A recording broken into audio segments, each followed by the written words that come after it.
minute. I don't think I've uploaded anything in like 3 weeks, probably 4 weeks, probably like almost a month now. I think my last video was like 3 weeks ago, probably 4. Yeah, 4. But there's a reason for that. That's kind of like what I'm here to talk about today. Excuse me. If you read in the title, then you kind of know what I'm about to talk about. I'm here with hiccups and burps and everything, but so yeah, I just want to give a little bit of an update on what's been going on, where I've been. So originally it was just because school has really been tearing me up. Like, it's been kicking my ass, honestly. So I've just been real focused on that for a minute. And then came such a shocker, or not really a shocker, but it just kind of hit us by surprise, I guess. Like, yeah, shocker. Anyway, it all started, today's Sunday, October 4th. I'm like looking for the date. I'm like in my car. And it started not this past week, but the week before that. So September 23rd. So on this day, well, let me give some context a little bit anyway.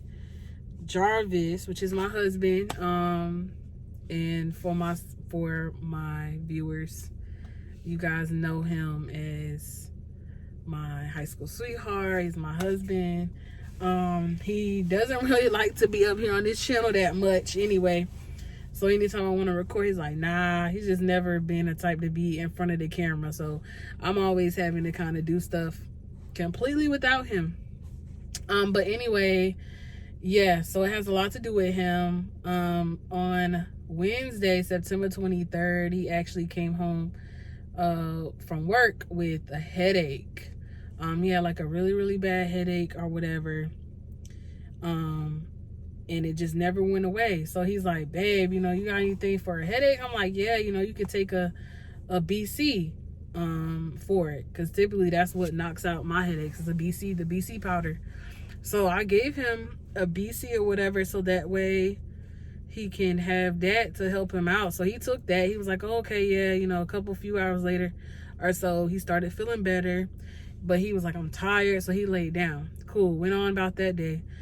Thursday comes, and he has a headache again, and he's like, I'm thinking it's kind of like a head cold. I'm like, are you feeling stuffy or anything? He was like, no. It's like, man, I'm just real tired. He's like, maybe I got like a little cold or whatever. And I started kind of noticing that he had like a tiny little cough, like, just a little cough or whatever. I'm like, all right, So I'm starting to kind of think, I'm like, maybe not. So I give him some. He kind of starts taking Theraflu or whatever. I'm like, all right. But then Friday comes, and he just has this same headache. Like, he was texting me. I was at work, and then he was at work. He's like, dang, man, like, I just got a bad headache. Like, this headache is just not going away. Like, I keep having a headache every single day. And I'm like, okay, I'm starting to get worried. And, we have a 2-year-old, which so happens she hasn't been here. She wasn't there that week because like I said, interchanged Brooklyn between my mom and here. So I was working in the office that week. So Brooklyn, actually, thank God, was with my mom during that week. Thank God. So, but that Friday that this happened, typically I would normally go to Jacksonville and go pick Brooklyn up or whatever, and get her for my mom and bring her back to Raleigh. So instead, we didn't do this. And the reason why is because on Friday, he's like, it's not going away. And I'm like, babe, I don't know. I'm like, do you got a cough or whatever? And he's like, no. I'm like, I kind of noticed that you had a little bit of a cough, and I'm getting a little concerned or whatever. So he's like, okay. I said, I really think that we should just get tested just in case. Let me go ahead and make the appointment. So I hopped on a computer. Walgreens actually had some testing sites or whatever. So I did the nearest one and the earliest one I could get. So we were supposed to get tested Saturday. he was supposed to get tested Saturday at 2:45, and I was supposed to get tested Saturday at 3:15. So ended up though that he, I come home, whatever. He always home before me, and I noticed he had fell asleep. And when he woke up though, he was like, yo, like my shirt kind of wet. And I'm like, what? Like, I'm like, you hot? And mind you, like, he wasn't sleeping in the covers. Like, he actually was just sleeping on top of our bed. He just had like a little blanket. No, he didn't even have a blanket on. Yeah, he literally was just sleeping on top of our bed on a pillow. Like, he was fine. And I kind of I'm like, I don't know, Jarvis, like, yo. And he's like, well, it's not coronavirus. Like, I know what you're thinking. I don't think I have coronavirus. I'm like, okay, babe. I'm like, do you have a fever or anything? He's like, no. Like, he just sweated all of a sudden. But he did start noticing. He's like, man, I'm starting to get kind of like chills a little bit. Like, my hands are cold or whatever. But that's it. And it was like on and off, he said. And I'm like, okay. So then Saturday comes. I'm like, okay, we're going to get tested. But I'm like, how are you feeling? And I could tell he started just getting really like drowsier, and like you could tell that he just didn't feel good. Like, he just had the same headache, and he just kind of was like, I'm just not feeling it. Like, I just don't really feel that good. And he kind of had a little bit of a cough, and I'm like, oh my God, okay. So I think around noon, something really weird happened. Sometimes, or one other time before, when Jarvis was sick, like with just some virus, he actually freaked out, and he had like an anxiety attack. He's thinking, because sometimes he can just be very extra. And I hate to say it, but he can. And like, when he got sick that one time before, like months, I don't know how long ago, he like freaked himself out, and then he ended up actually having an anxiety attack. Like, literally, like hyperventilating and sweating and stuff. So the same thing happened on Saturday, because he started really thinking like, man, like, what if it is? And my mom was telling us to stock up on things and be careful and start wiping things down and to separate from each other. So he really started thinking like in his head, like, oh my God, and I think he was just freaking out. And he actually ended up having an anxiety attack. And it's like, I was in the kitchen, I remember, and he called my name. He was like, Ariana, I just can't breathe. Like, it's the same thing that's happening like the last time when I was sick or something, and I just was like an anxiety attack. I don't know, please call the ambulance or whatever. And he like literally is struggling to breathe. So I called 911, they come and get him. And I followed them to the hospital. And this is all before he even gets tested. I did tell 911 over the phone. I told them, I was like, look, he's having some symptoms, and I'm really thinking, because we're supposed to get tested for coronavirus today, but if this is happening, like, I really would like him to get tested there. But I just want to warn you guys. So when they came into the house to kind of evaluate him, they like were covered, like in their stuff, like prepared, and kind of was like, we heard that you are going to get tested today, that you may be showing symptoms for coronavirus. He was like, yeah. And I told him too. So I had a mask on and everything, being respectful in the case that I may have been positive something and just didn't know, because I'm around him. So yeah. From there, they take him to the hospital, and I follow. Anyway, they do a chest x-ray, because he said his chest started hurting.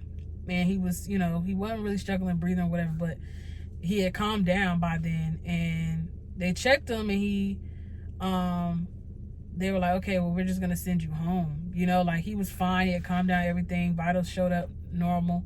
And they just gave him his chest x-ray, and they sent him home. Fast forward. So we go home. Sunday, I do not remember what time it was, but this is when I feel like Sunday is just such an important time, like, because it's just like things went from 0 to 100 so quick, yo, like so quick. So Sunday, his test results come back in.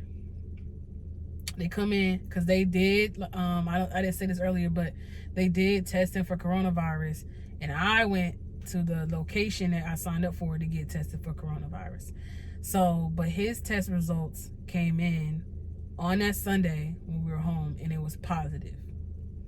So that's when I was like, okay, this is like no play, like let me clean up the house and we got to get this stuff together.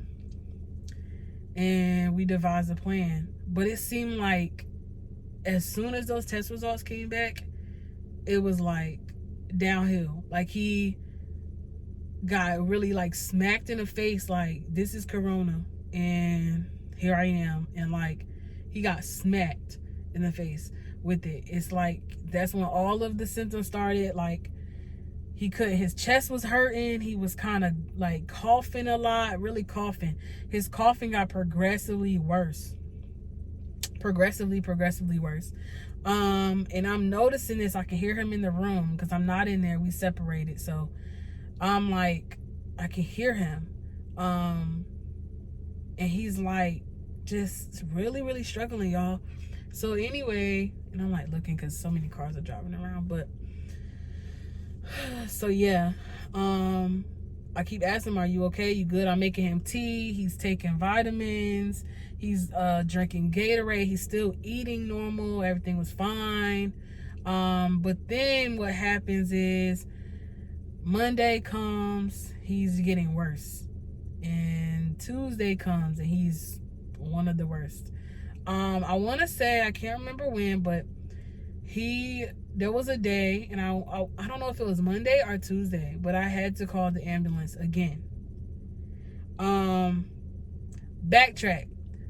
Let me back up. On that Sunday when he got the results, they also revealed that he had pneumonia. Was it Sunday? It was Saturday when we came home. They told us that he had pneumonia in his chest. And from there, like in one of his lungs, he had pneumonia.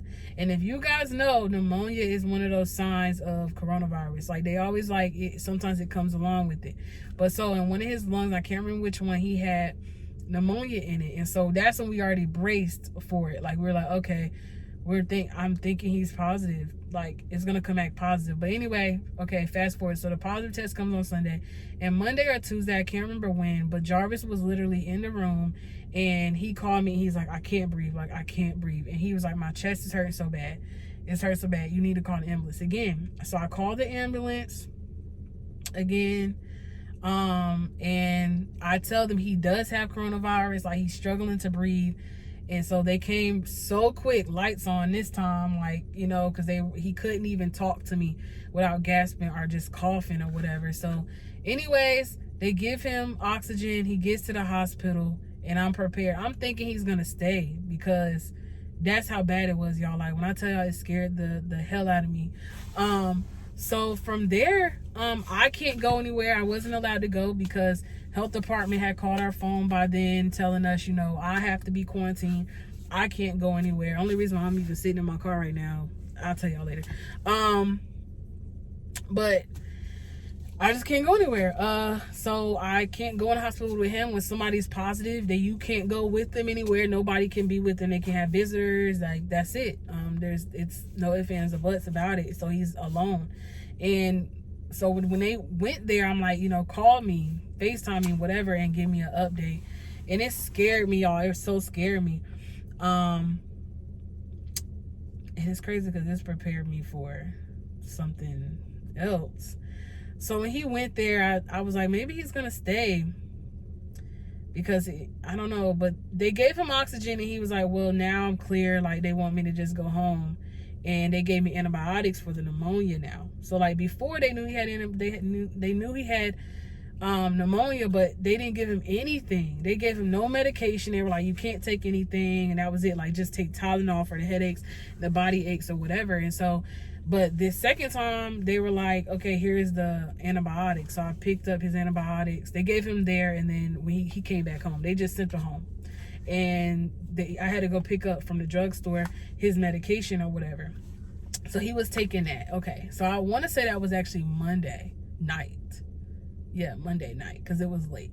And I had to go back and get him from the hospital. And so fast forward, y'all, and believe it or not, it just gets worse. Like it just gets worse. And it's like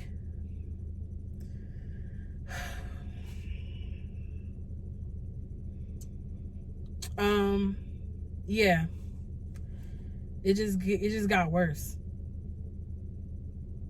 I don't don't know. Yeah. So we called. I actually ended up having to call again. He tried so hard to fight through it. But y'all, the hardest possible day, it got to the point he just couldn't breathe for real. Like the second time he couldn't breathe, and I knew he couldn't, but this time it was like bad. And I told him on the phone, like, he can't be here. Like, he has to stay there. They came again, and I think this was Wednesday. Yeah, Wednesday. He was trying so his hardest. He was really trying. Wednesday night, I want to say. The days are just running together. But anyway, I called the ambulance again because he was like, I can't. He just was like, I gotta go. Like, he tried. He was like, try it in the morning. It's fine. Like, let me just try to get through this. Like, he just was gasping. I could hear him. He had no appetite anymore. He went from eating to not having an appetite at all. And he was just drinking his Gatorade, but he said he was nauseous. I'm like, do you have a fever? He was like, no, I don't think so. But I just felt it. And he just, all of a sudden, it was like at 12 a.m. And he was like, just called him. He couldn't do it anymore. I could hear him gasping. And I'm watching him. He's trying to breathe. And he's like, my chest. And I call. And I was like, that's it. So when they took him, they got here and they gave him actually a breathing treatment, the same breathing treatment that you give asthma patients. And they also gave him oxygen, and it calmed him down, but they did identify that his oxygen levels were actually lower. So his oxygen levels were pretty low. Like, they're supposed to be between 95 above or something like that.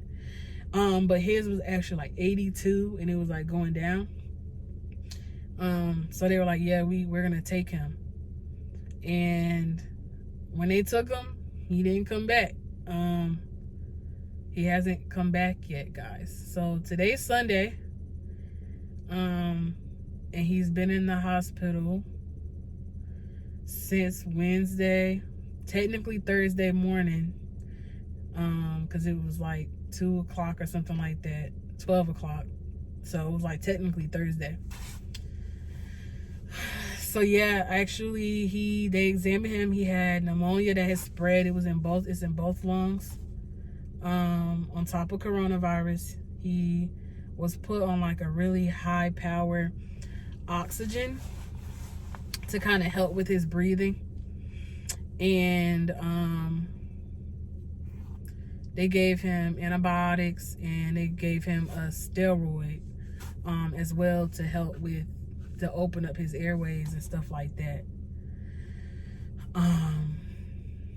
And so he was at a hospital, a smaller hospital. Like, it's the same, because if you know, like, if you're from Raleigh, it's Wake Med. It's like a known hospital here, other than like UNC Hospital in Chapel Hill. But he was at Wake Med, but he was at a smaller portion of it, because they have multiple like smaller ones, and they have like the main campus that's huge, that has all the departments. So anyways, yeah, he was at one of the smaller ones that's closer to us, like around the corner. And they were like, yep, you have to stay, but we're gonna send you over to main campus, because that's, it's serious, and they have the ability to take care of you.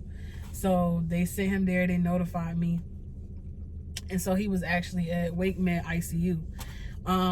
And so he was in ICU from that day. I think it was like 5 o'clock in the morning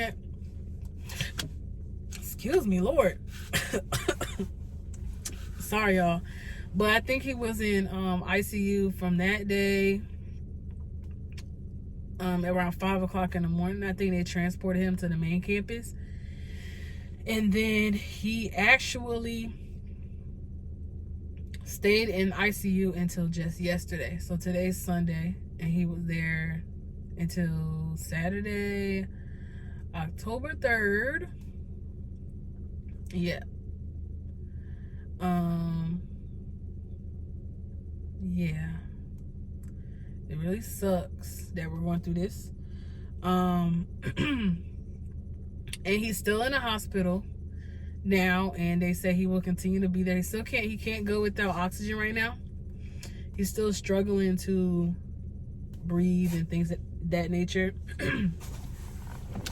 But he has oxygen, and they've really taken really good care of him. So I'm happy to say that, and I FaceTime him and everything. But y'all, so with all of this going on, I just really need people to understand. I think what's crazy is just that you hear all these stories about coronavirus and you try to be as careful as you can, but you know, it really doesn't highlight how crazy this thing is until it's happening in, number one, in your home or to somebody close to you. Because what has affected us the most is the fact that it's like, I can't be there for him. I'm not allowed to see him. Nobody can see him. He's alone. Our daughter can't even come home right now because it's not safe for her. I've had to get tested again. I have no symptoms of anything but my test, and I don't think I said this. I came back negative, of course. And then I got tested again yesterday on Saturday, because sometimes it might show its face later. And, you know, it could have been negative the first time it showed, because I was around him still during the days that he was showing the symptoms, but we didn't know he had it. So this thing is a beast, and I just really want people to understand that. Like, I see a lot of people out here, you know, going to little parties, going to the club, don't have no mask on or anything. And it's like, people are really out here dying, like, are on the verge of it, are really out here struggling. And it's like, I was as careful as I could be. I understood how crazy this thing is. And I felt like I'm doing all that I can to keep this thing out of my house. But it showed up anyway.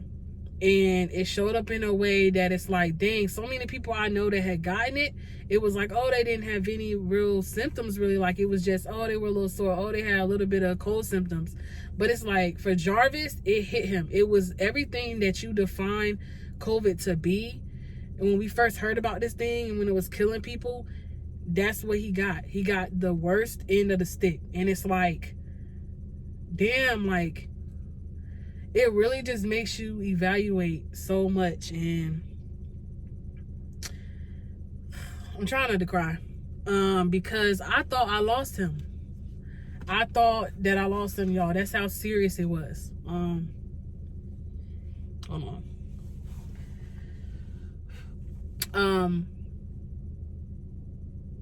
But yeah, that's the reason why I really just need y'all, and I'm making this video in the midst of this to really highlight the importance of just, like, you know, make sure you're doing all you can to keep yourself safe. Don't take it as a joke. There's so many people out here that just takes it as a complete joke. And it's like, you guys, some people still might not get it until, like, really won't understand until it's happening to somebody that you're close to. And I know some of us is like, dang, you know, it's like, it's inevitable. Because, you know, you can be walking in a grocery store, you know what I'm saying, and that some person in there, and then you bring it back home. And I understand that there's times that it's happening, and like, I don't even know how this happened. But it's just like, I just need people to understand, like, how careful you need to be, though. Like, that, especially for the people that are just out here going wherever and like having these little parties and doing whatever they want to do. And it's like, you got 20, 30 people around you, and, you know, nobody got a mask on. Like, you know what I'm saying? And people really are walking around here asymptomatic. And that's what I need people to understand. Like, literally not having any clue. So yeah, like, it's serious out here. That's all I just wanted to come here to say. He's out of ICU and doing much better, but I really just want you guys to pray for him. This is my first time coming out to a lot of people about what's been going on, because we're pretty private when it comes to certain things. Well, a lot of stuff until, you know, now I've been doing YouTube, but this is something that I just think that people need to know and to please be careful. Even when it's family. I know my family, where we always, when we're around each other, we have masks on. And you just never know. You just truly never know. We're not sure exactly where it came from, but I know that we do have a couple friends, really, really close friends of ours that actually are positive. And basically they were around each other. And we're thinking that's where it came from. That's what happened. Like, they were around each other, and that's had to be it. And it happened like 2 days after they were all around each other. And it only takes one person to just be positive, and then that's it, you know. And I'm not saying live your life in fear, because I mean, I hang out with my friends and stuff, but it's just, you just got to be really, really careful. And I think it's safe to just wear a mask around each other and stuff like that, like, honestly, just to not pass a lot of things. But yeah, guys, I'm gonna end it here. Continue to pray. I'll update when everything, you know, when he's back home. I asked him if he wanted me to share this, and he gave me the permission to share this.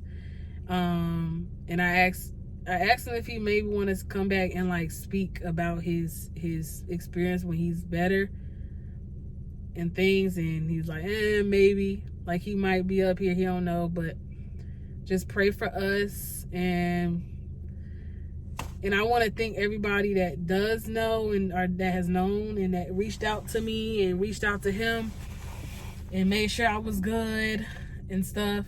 I'm actually in a car because I went to get him some. Well, I couldn't go in anywhere, but I did like a drive up thing, and I had to go drop it off for him to have like boxers in there, because he was like, you know, he needs some boxers, man. And I hate it because I need to wash mad clothes. Like, I haven't been in that room since he left, y'all. It's sad, but like, I don't want to go in there. But I really need to just grow some balls and walk in there and just clean up. Of course, I got to be covered and stuff, because it could still, like, it's still on the surfaces and things like that where he was. But a lot of his clothes are in there, and he feels like all his stuff needs to, like a lot of different things need to be washed. So I just bought him some fresh boxers and stuff, and went and dropped it off. But yeah, guys, please pray for us. Pray for him to just get better. Doctor said he'll probably be in there for another seven days, or just until he's able to get off of the oxygen and start going back to normal life. So I don't know, how many days has it been now? Like, he's been like positive and going through this for like, literally, today marks a week that we knew about it. But so I hope this thing, it just lets up soon, but you never know.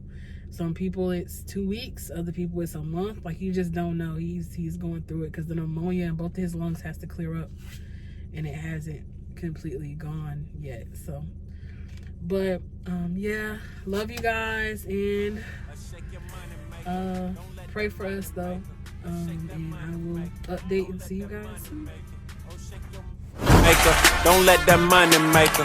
I shake that money maker. Don't let that money make it. Oh, shake your